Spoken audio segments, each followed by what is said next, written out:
हमारी माताएं, बहनें, भाई लोग जब ये उपवास करते हैं जी, व्रत करते हैं तो व्रत करने में ना कमजोरी सी आ जाती है कि आज हमने कुछ खाया नहीं, तो कमजोरी आ गई। कई बार व्रत का प्रभाव ये होता है कि व्रत के प्रभाव से 1 दिन 2 दिन तक कमजोरी बनी रहती है, तो 1 दिन ना खाना, आयुर्वेद कहता है कि व्रत करने से शरीर ठीक रहता है। परंतु व्रत करने से यदि कमजोरी आ जाए तो आपके पास क्या नुस्खा है कि वो ठीक हो जाए?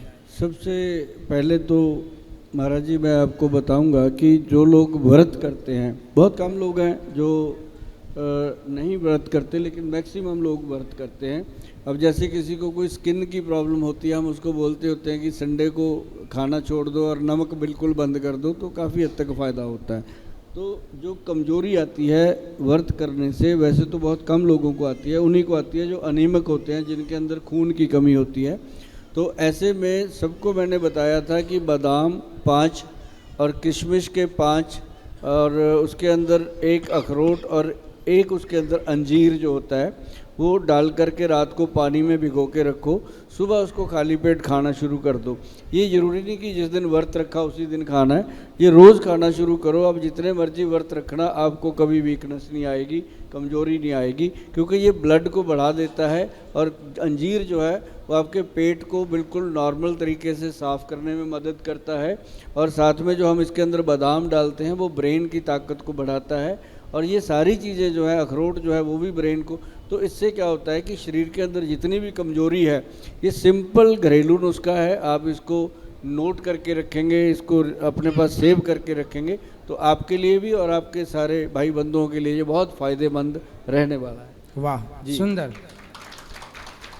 अच्छा, सवाल दूसरा है कि जैसे मौसम बदलता है तो मौसम बदलने के साथ ही सर्दी, जुखाम और वायरल फीवर आ जाता है, और कुछ लोगों को तो 12 महीने सर्दी जुखाम बनी रहती है। तो क्या इसका कोई उपाय है जो सर्दी जुखाम से मुक्ति मिल जाए? और वायरल फीवर, सर्दी जुकाम, वायरल फीवर महाराज जी सिर्फ इम्यूनिटी से जुड़ी हुई चीज़ है। जब इम्यूनिटी कमज़ोर हो जाती है तो ये वायरस की तरह आता है। इसके लिए भगवान ने अपने को बहुत अच्छी चीज़ें दी हैं, और अपने पूर्वज जो हैं वो बहुत अच्छे तरीके से उनको अपने रसोई घर में सजा के गए हैं। हम उसका इस्तेमाल भूल गए हैं। अगर भूल गए हैं तो मैं याद दिला दूं, नोट करके रखिएगा।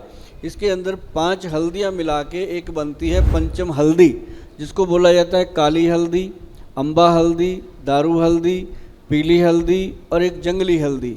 5 हल्दियों का ये मिश्रण होता है जिसको कहा जाता है पंचम हल्दी।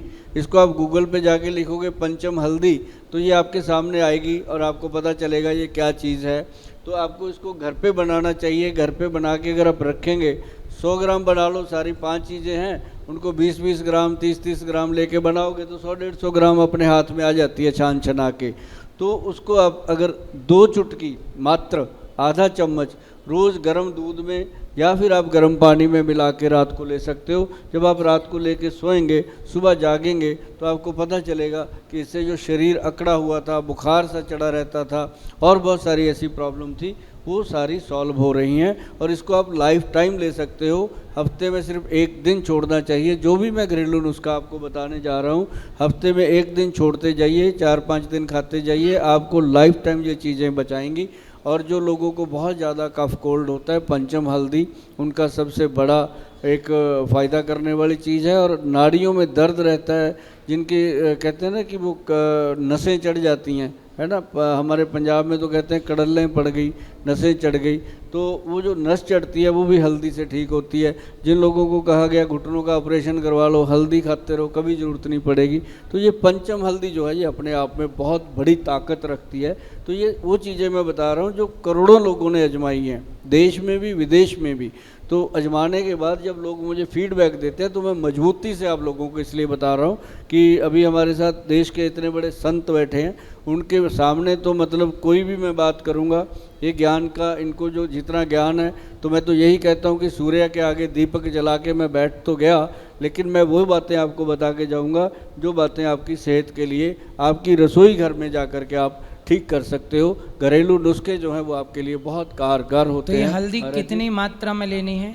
हल्दी का, पंचम हल्दी का बस चम्मच का चौथा हिस्सा ले लो, या 2 चुटकी हल्दी, बस, इससे ज़्यादा तो पानी के साथ, दूध के साथ? पानी, जो लोग तो दूध से लेते हैं ठीक है, जिनको कोलेस्ट्रॉल वगैरह की प्रॉब्लम है वो पानी में लेना शुरू करें, कोलेस्ट्रॉल को भी कंट्रोल कर देती है। सुबह, शाम, दोपहर, कब? एक बार रात को, रात्रि को।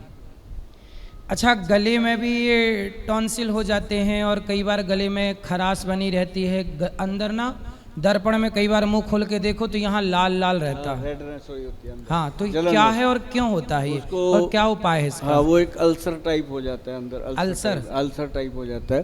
तो इसका सबसे बढ़िया, सब लोग जानते भी होंगे, जब मैं बता देता हूँ फिर वो कहते हैं ये तो हमें भी पता था लेकिन करते नहीं है। मैं बताता हूँ, उसके लिए काली मिर्च, मग पीपल, पीपली आपको पता होगा सबको, छोटी छोटी पीपली होती है, मग पीपली, और उसके अंदर एक सौंठ, जो सौंठ होती है, अदरक सूखा हुआ, तीनों का पाउडर बना के कूट के रखिए।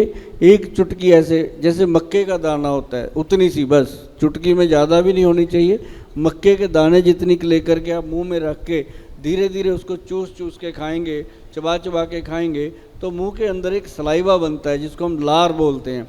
जो वो लार होती है वो आपके गले के अंदर जब जाती है तो साथ साथ वो रिपेयर करती जाती है उसको, तो साथ ही साथ वो ठीक होता है। और जो जिसको ज़्यादा प्रॉब्लम होती है महाराज जी गले की, जिसे दर्द हो गया गले में, आप कथावाचक का आप कथा करते हो, कभी कभी होता है कि आज गला दर्द कर रहा है, तो ऐसे में कई बार बोलने को मन नहीं करता, तो सिर्फ सेंधा नमक जो होता है अपना, रॉक साल्ट जिसे बोलते हैं, सेंधा नमक का आधा चम्मच और 1 चम्मच कश्मीरी हनी मिला करके उसको अच्छे से चाट चाट के धीरे धीरे खाएंगे तो आपको पता चलेगा कि ये दुनिया की सबसे कारगर चीज़ है जिनके गले में दर्द होता है या गले में जलन होती है। बहुत सुंदर। ठीक है। बहुत लोगों को ना छाले हो जाते हैं। छाले, पहले तो हम आपसे ये जानना चाहेंगे कि छाले क्यों होते हैं मुंह पे, और दूसरा ये भी जानना चाहेंगे कि छाले हो जाएं तो उसकी दवाई क्या है। जैसे मुंह में छाले होते हैं सिर्फ उन लोगों को ज़्यादा होते हैं, आप देखेंगे जिनको लीवर की प्रॉब्लम होती है या जिनके लीवर में गर्मी पड़ जाती है, ऐसे लोगों को वायवादी हो जाती है। वाय जिसको हम बोलते हैं वात दोष, वात पित्त कफ में हमारे पास जितने लोग आते हैं हम नाड़ी देखते हैं तो वात दोष उसका बड़ा होता है, वायवादी का। तो जब वाय होती है तो मुंह के छाले होते हैं, कईयों के पैरों में जलन होती है, कईयों के हाथों में पसीना आके जलन होती है। तो ऐसे में सबसे बेहतर चीज़ क्या है मैं आपको बता दूं, वो है त्रिफला पाउडर। बहुत लोग उसमें कुछ लगाते हैं, कोई कुछ लगाता है। त्रिफला पाउडर जो है वो लेना है अपन ने 1, 2 और 4 की रेशो का। जैसे उसमें हरड़ लेना है, हरड़ हमने लेना जलाफा हरड़। मैं आपको जो चीज़ें रियल बताता जाऊंगा, जब आप अंसारी जी के पास जाओगे उनको ज़रूर बोलना कि हरड़ जलाफा जो होती है, मैं आपको थोड़ा सा आपकी नॉलेज के लिए बता दूं कि वो बहुत कीमती होती है। जो नॉर्मल हरड़ होती है वो बहुत सस्ती होती है, इसका रेट से आपको पता चलेगा। और हरड़ जलाफा जो होती है वो इतनी बड़ी होती है, उसके अंदर गिटक भी नहीं होती, और वो लेते हैं तो पेट साफ़ करने का काम करती है। हरड़ जलाफा 100 ग्राम लेना, बहेड़ा उसके अंदर 200 ग्राम लेना, और 400 ग्राम उसके अंदर लेना आंवले का पाउडर। तीनों चीज़ों को मिला के बनता है त्रिफला पाउडर। त्रिफला अमृत के रूप से बन जाता है, इसको बोला जाता है त्रिफला अमृत। और नॉर्मल त्रिफला जो होता है वो नॉर्मल होता है, त्रिफला अमृत में ये रेशो बनती है 1, 2 और 4 की। तो जब आप इसको लेंगे तो आपको पता चलेगा। इसको खाने का बहुत बढ़िया तरीका है कि 5 ग्राम त्रिफला शाम को 5 बजे पुरुषों के लिए, और अगर महिलाओं ने खाना है तो वो सुबह खा सकती हैं अपने नाश्ते से पहले, किसी भी टाइम खाली पेट। रात को पानी में 1 चम्मच त्रिफला पाउडर भिगो के रख दो, सुबह वो पानी में अच्छे से मिश्रित हो जाता है, उसको ऐसे घोल के सिप कर करके पीना, एकदम ऐसे नहीं पीना। जो लोग ऐसे एकदम पीते हैं फिर गले की प्रॉब्लम खड़ी हो जाती है, तो उसको आराम से पिएंगे तो आपको वो अमृत, त्रिफला अमृत जो है वो सचमुच अमृत है। जो पुरुषों के लिए मैंने बताया 5 बजे, वो मैं इसलिए बोलता हूँ कि मैं पंजाब से आता हूँ, मेरा पंजाब बड़ा खुशहाल है, बड़ा अच्छा है। वहाँ पे कई लोग शाम को फिर वो हो जाते हैं लिटल करने के लिए रात को, तो मैं कहता हूँ 5 बजे भाई त्रिफला खा लो, ताकि आपको रात की जो खाने पीने वाली चीज़ें हैं वो साइड इफ़ेक्ट ना करें। तो त्रिफला किसके साथ, कैसे पानी दूध किसके साथ खाना है? त्रिफला पाउडर को आप दूध के साथ भी ले सकते हैं। अगर ज़्यादा पेट में कब्ज रहती है, कब्ज रहती है, पेट साफ नहीं होता, तो हम दूध के साथ लेंगे तो बहुत फ़ायदा करता है रात को। तो यदि हम महिलाओं के लिए बता रहे हैं कि पानी में घोलकर सिंपल पानी से ही लेना है, उसी के थोड़ा अंदर थोड़ा पानी घूंट घूंट पानी घूंट-घूंट पिए। पानी पीना है। और महाराज जी इसमें क्या फ़ायदा होता है मैं आपको बताऊं कि मुझे हो गए हैं इसको 30-35 साल खाते हुए। तो घूंट घूंट पानी तो हम पुरुष लोग भी पी सकते हैं। हाँ, पुरुषों के लिए भी शाम को 5 बजे घोल के पानी में पी सकते हैं। जो लोग शराब शरूब नहीं पीते रात को भी उसको ले सकते हैं सोने से पहले। तो मतलब ये सबसे बेहतर जो चीज़ है, ये आपको फ़ायदा करेगी। जिनके मुंह में छाले होते हैं, हाथों पैरों में जलन होती है, पर इसको रेगुलर लीजिए। रेगुलर तो लेंगे, त्रिफला रेगुलर लेना चाहिए। त्रिफला रेगुलर लेना चाहिए। और इसके अंदर बुक में जो लिखा हुआ है, ग्रंथ में जो लिखा हुआ है, इसका प्रावधान है कि हफ्ते में कम से कम 2 दिन छोड़ दीजिए, और ताकि इसका एडिक्शन ना हो, अपनी बॉडी इस पे लग ना जाए। तो त्रिफला जो है 5 दिन खाइए, और हर हफ्ते 5-5 दिन खाएंगे तो आपको एक दिन पता चलेगा त्रिफला का जादू। और ना तो आपका वेट बढ़ेगा जी, और ना ही पेट में कभी गट हेल्थ खराब होगा, और ना ही कभी शरीर में कोई जलन होगी। और सबसे बड़ी बात है, जैसे लोगों के चेहरे पे छाइयाँ हो जाती हैं, कील मुहासे हो जाते हैं, या बहुत सारे लोगों के लगता है कि मेरे मुंह में छाले कहीं भी निकलते हैं, तो उसके लिए त्रिफला पाउडर अगर डेली खाएंगे तो हमें पता चलेगा कि वाकई ये बहुत कमाल की चीज़ है। पर बनाना उसको 1, 2 और 4 की रेशो में।